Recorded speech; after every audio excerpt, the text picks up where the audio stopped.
un hommage discret au nom de l'histoire, en pleine campagne à 3 semaines du premier tour de la présidentielle. Emmanuel Macron s'est montré optimiste sur la réconciliation des mémoires, sur la guerre des Algéries, en commémorant ce samedi le 60e anniversaire des accords d'Évian.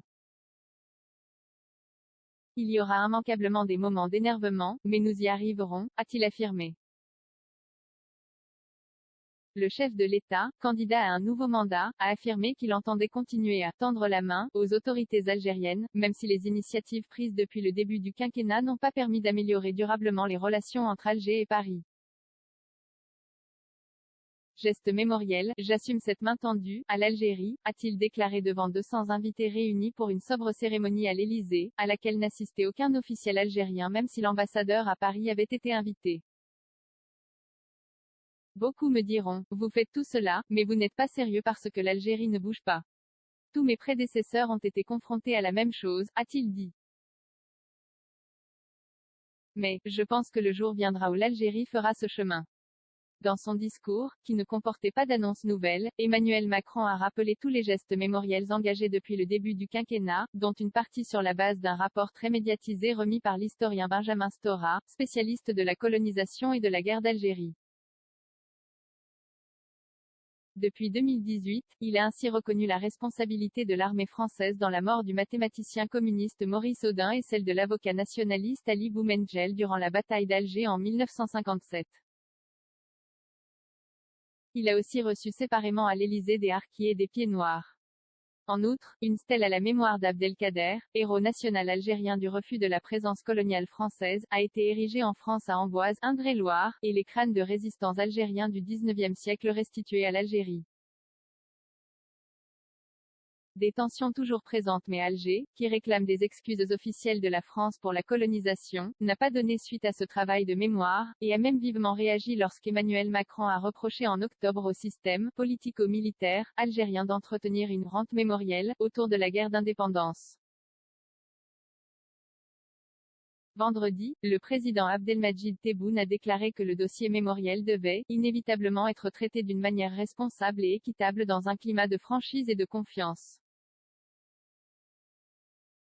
Mais les de crimes de la colonisation ne seront pas oubliés et ne sauraient être frappés de prescription, a-t-il prévenu dans un message à l'occasion de cet anniversaire, célébré en Algérie comme une fête de la victoire.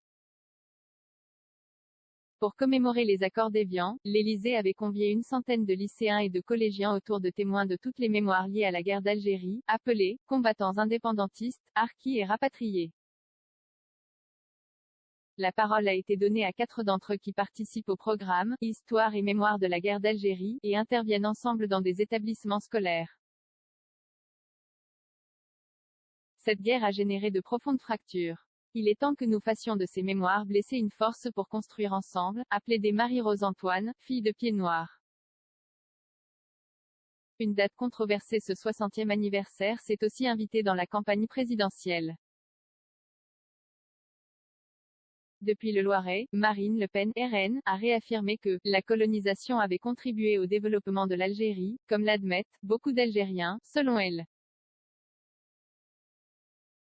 Sous le mandat d'Emmanuel Macron, l'histoire n'est pas équilibrée. Tant qu'il reste comme seul politique de passer sa vie à s'excuser sans rien demander en contrepartie à un gouvernement algérien qui ne cesse d'insulter la France.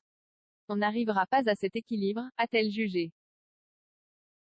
Autre candidat à l'extrême droite, Éric Zemmour a revendiqué dans une tribune au Figaro une relation avec l'Algérie, dans le respect mais sans repentance.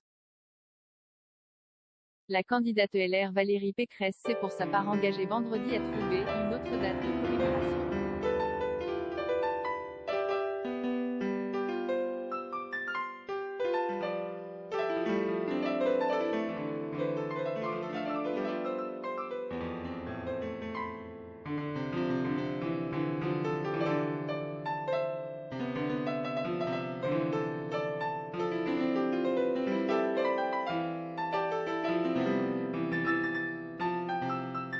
Cette date du 19 mars ne fut ni le début de la paix ni la fin de la guerre, mais elle fut un jalon qui ne peut être renié, a reconnu Emmanuel Macron.